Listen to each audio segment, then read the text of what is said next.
What's up, everybody? Welcome back to the channel. If your 50 yards slow fire is struggling, then this video might be for you.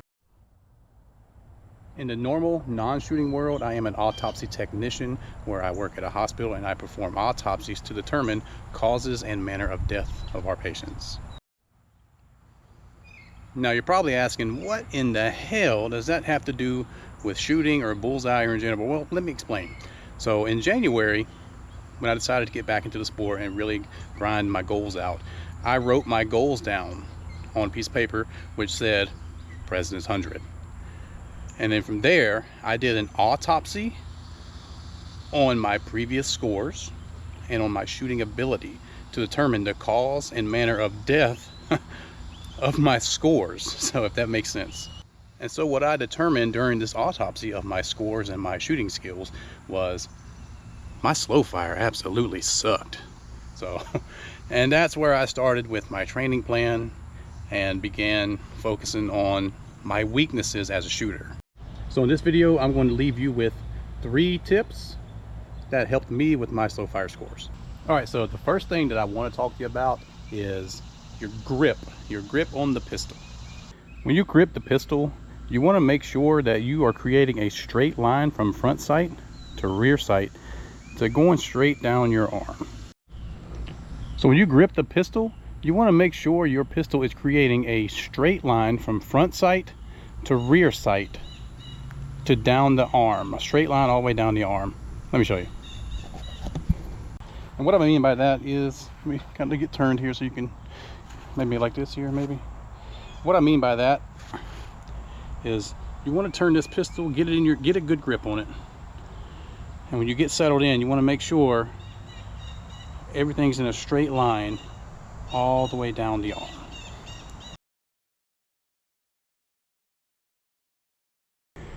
All right, and in my opinion, the best way to verify that is to get in your shooting position and go through your entire shot process. You know, get your natural point of aim down. That's where you're really going to check this. So you'll come up, get your natural point of aim. Now I'm looking down the sights, and your sight should line up perfectly. Right now, my front sight is off to the right a little bit. So what I would do is I would bring it down and I would move the pistol to the left a little bit. Then I would come back up, start over in my natural point of aim, look down my sights, and right there, my sights are lined up in my eyes. And so that prevents you from having to break your wrist and moving to the left or the right to line your sights up. So that is a natural grip right there. So I don't know what the proper term for that is, but I call that natural sight alignment, or a natural grip, I guess you say. But you should be able to, when you come up on target, when you come up and you look down to check your natural point of aim, your sights should already be lined up. You shouldn't have to move them to the left or to the right.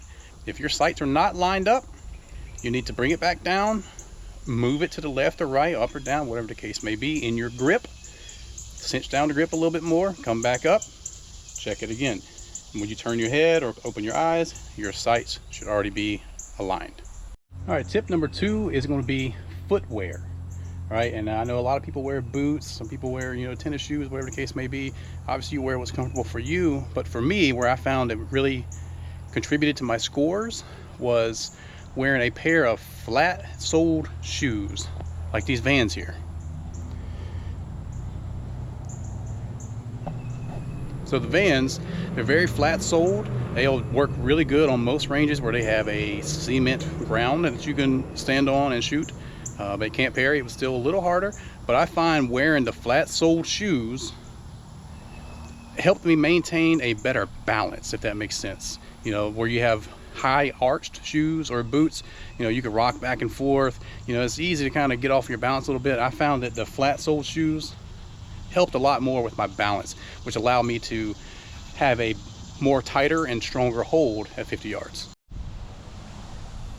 Side note on the shoes, I did shoot in Crocs during the President's 100 and National Trophy match. These Crocs, to be exact, you see there's no grip on them. They're pretty flat for the most part. I have plantar fasciitis and my feet were just killing me that morning, and I didn't feel like putting on actual shoes to go shoot, so I wore these Crocs right here to compete for the President's 100. Obviously I made it. In the NTI, obviously I got leg points from it.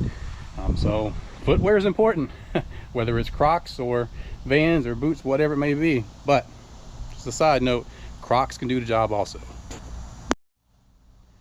All right, and my last tip is the obvious one: is you have to prepare, you have to train, you have to dry fire, you have to practice, you have to bury yourself in brass or bury yourself in dry firing for slow fire. Okay, slow fire is pretty brutal when it comes, mentally wise. For me, it just mentally wrecks me if I throw a bad shot or a good shot or whatever.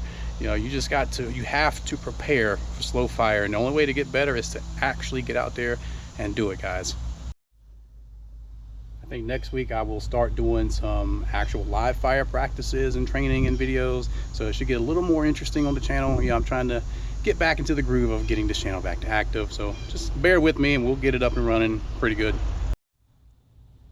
If you just so happen to be interested in travel channels or travel content, hit my other channel here, Pewfester Travels. That is my other channel. It's a travel channel. I'm trying to get that active again and get that moving also. And it covers my travel journeys, it covers resort tours, all that good stuff. If you're interested in travel content. If not, that's okay too. I appreciate you guys watching this video. I appreciate you guys getting the channel, helping me get the channel back active again, guys. Thank you very much. I will see you guys on the next video. Remember to focus on your front sight. More importantly, to focus on you. Good things will too. I'll see you guys in the next video.